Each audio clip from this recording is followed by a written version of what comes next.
Bienvenue mesdames et messieurs dans cette édition de nouvelles à la une de l'actualité. Le président de la commission éducation du Sénat déplore les répercussions des mouvements de protestation contre le budget sur l'année académique. Depuis Chérubin exhorte le chef de l'État à emprunter la voie du dialogue pour résoudre la crise. L'université Quisqueya sensibilise à la nécessité d'engager des débats sur l'élaboration du projet de budget afin d'éviter toute controverse après son vote au Parlement. Paralysie du fonctionnement du tribunal de première instance de Port-au-Prince en raison de la nouvelle semaine de débrayage entamée par les greffiers en vue de réclamer de meilleures conditions de travail. Dans l'actualité internationale, la Corée du Nord qui semble prendre très au sérieux la menace de destruction de Donald Trump menace de prendre des contre-mesures. Voilà mesdames et messieurs pour l'essentiel de cette édition. Je vous invite à rester branchés sur la télévision Pacifique. Ces titres vous seront développés sous peu. Bienvenue mesdames et messieurs dans le développement du journal. Comme annoncé en titre, l'association professionnelle des magistrats a suspendu temporairement son mouvement de grève pour exiger de meilleures conditions de travail et l'ajustement de leur salaire en vue de faciliter l'ouverture de l'année judiciaire le 2 octobre prochain. Le secrétaire de l'association, le juge Martel Jean-Claude, a fait savoir que jusqu'à date, aucune entente n'a été trouvée avec les magistrats qui reprendront leur débrayage après l'ouverture officielle des activités des tribunaux. Ces propos sont recueillis par Isdra Safizeme et David Mercius.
Le co-directeur du collectif d'organisation de défense des droits humains Défenseurs Plus, Antonal Mortimer, déplore la poursuite de la grève des greffiers et des huissiers dans les 18 juridictions du pays. M. Mortimer, qui dit reconnaître la justesse de cette décision, indique toutefois qu'elle va contribuer à la dégradation de la situation de la population carcérale, notamment celle des personnes en détention en préventive prolongée. Ces propos sont recueillis par Nancy Constant et Maxon Dorseus. Ces revendications juges, c'est des revendications qui sont justes. Comment pour faire ou gagner près de 7 milliards de gouttes pour le Parlement alors qu'il y a environ 1 milliard de gouttes pour le pouvoir judiciaire. Ou gagner 18 tribunaux pour une instance, ou bien 5 cours d'appel, ou gagner 80 tribunaux de paix avec annexion, donc qui va près de environ centaines de tribunaux de paix. Ça pour moi-même effectivement pas qu'à faire système dans marché. Donc moi-même conseil de côté dans le pays nous ouais Jean tribunal a fonctionné vraiment c'est des bails misérables. Donc la justice monde qui a décidé sur liberté monde qui a décidé au nom de la République qui pas de misérable comme ça. Puis moi quoi tout question indépendante de la justice là nous pas de suspendre parler de lui. Il faut que le ministère de la Justice lui-même un transfert des compétences qui doit être fait par le Conseil supérieur du pouvoir judiciaire pour lui-même être capable d'administrer la justice. Pour le tête libre, pour pas dépendre. Justement, pour autonome et indépendant au regard de l'article 1 de la loi créant le Conseil supérieur du pouvoir judiciaire, il dit que CSPJA c'est organe d'administration des contrôles et de discipline du pouvoir judiciaire. Donc. Le président de la commission éducation et formation professionnelle du Sénat de la République dit regretter que les différents mouvements de protestation entamés pour protester contre le budget 2017-2018 commencent déjà à avoir des répercussions sur l'année académique. Pour y remédier, le sénateur du Sud-Est, Dieupi Chérubin, exhorte le chef de l'État à emprunter la voie du dialogue avec les différents acteurs impliqués dans la crise afin de trouver une issue qui faciliterait le bon déroulement de l'année scolaire. Dieupi Chérubin est au micro de Edlen Vernal et de Francineus. Sous l'éducation, grève là, il y a un pile conséquences. Parce que nous connaissons, même Jean nous dit, dans la famille haïtienne, ça nous arrive quitter pour Timoun, c'est ça nous permet de mettre dans la tête, et c'est ça qui a servi demain. Donc nous regrettons la situation qui a bien gros conséquences sur l'école Timoun, mais nous ne pouvons pas minimiser les revendications moun tout. Parce que nous avons besoin d'un pays à stabiliser vrai, mais nous avons besoin tout que le pays ça demain, tout le bagage a fait bien là-dedans et que Timoun a joué une atmosphère qui est vivable pour que nous continuions à vivre. Comme ça, l'État doit prendre toute responsabilité pour que nous rencontrions les acteurs que nous devons rencontrer, à tribord et à bâbord, pour que le pays ça arrive à marcher. Il y a un bagage qui fait défaut, c'est le fait que nous pouvons arriver à établir un équilibre dans le pays ça, pour les gens qui sont en opposition et les gens qui sont en pouvoir, connaissent, ils ont le même pays, et c'est lui-même, c'est là-dedans, ils vont aller demain. Mais nous avons demandé, ils ont trêve. Permettre que Timoun aille à l'école, permettre que le pays a fonctionné, permettre que nous rentrions dans le dialogue. Par ailleurs, l'élu de la Convention Unité démocratique, Kid Dieupi Chérubin, s'insurge contre les opposants du pouvoir qui, dit-il, utilisent le budget 2017-2018 comme prétexte pour empêcher la mise sur pied du Conseil électoral permanent CEP ainsi que celle du Conseil institutionnel qui pourrait contribuer à l'établissement d'un climat de paix dans le pays. Ces déclarations.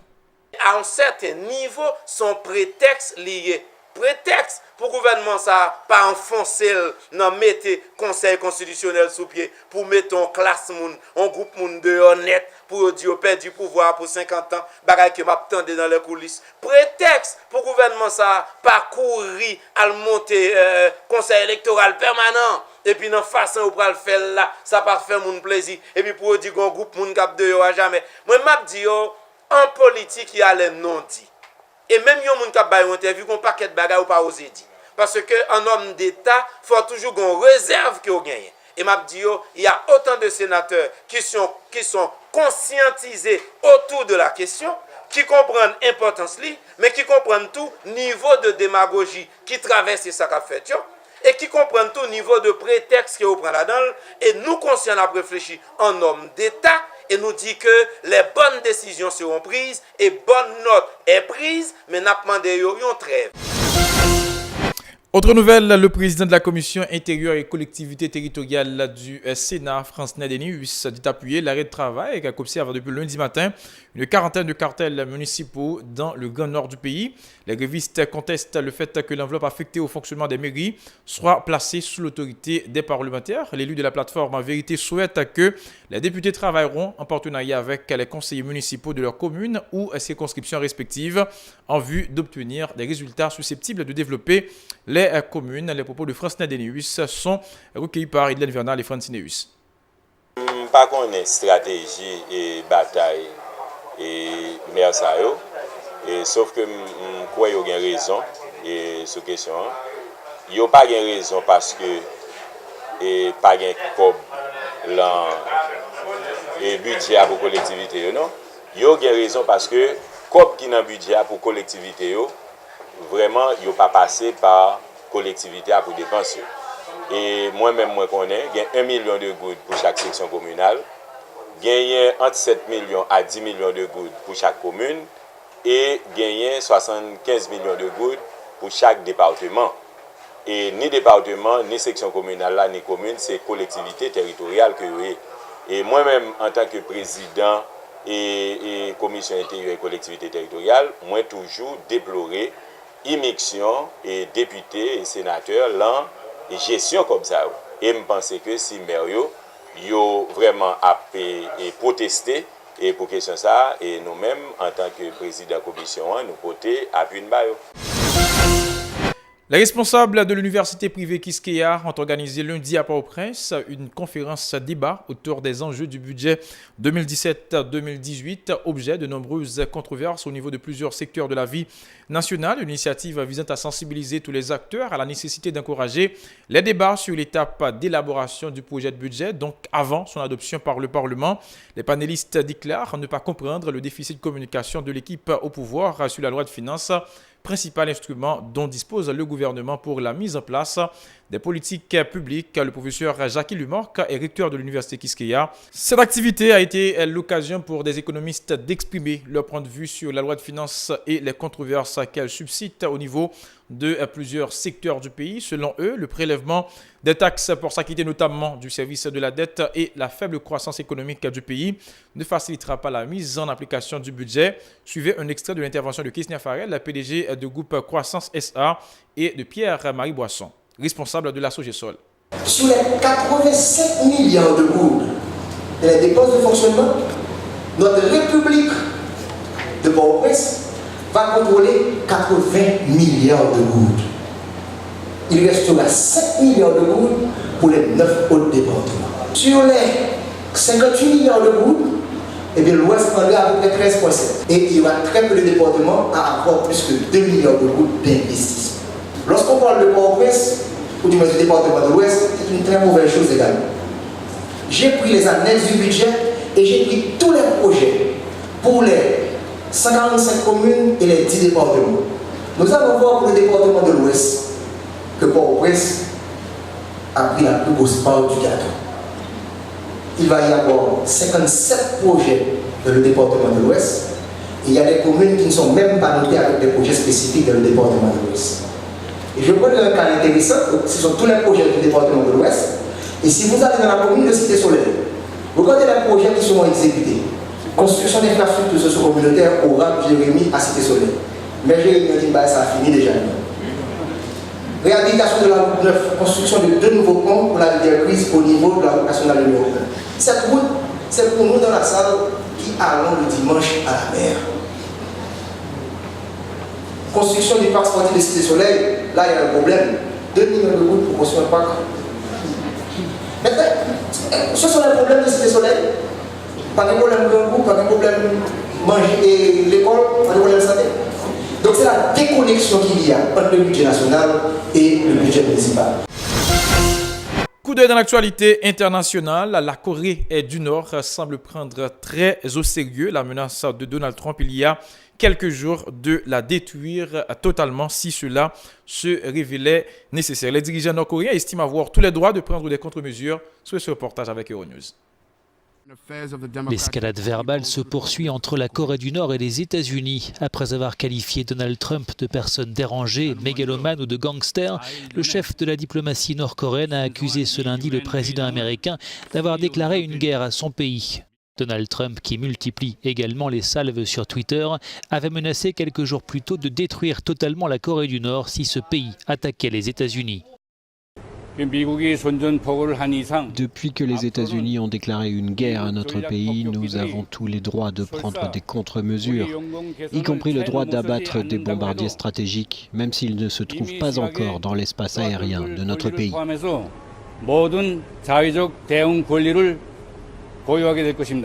Ce samedi, des bombardiers américains ont volé près des côtes nord-coréennes alors qu'un séisme détecté dans la région laissait croire que Pyongyang avait réalisé un nouvel essai nucléaire. Il s'agirait en fait d'une réplique sismique du test puissant de début septembre.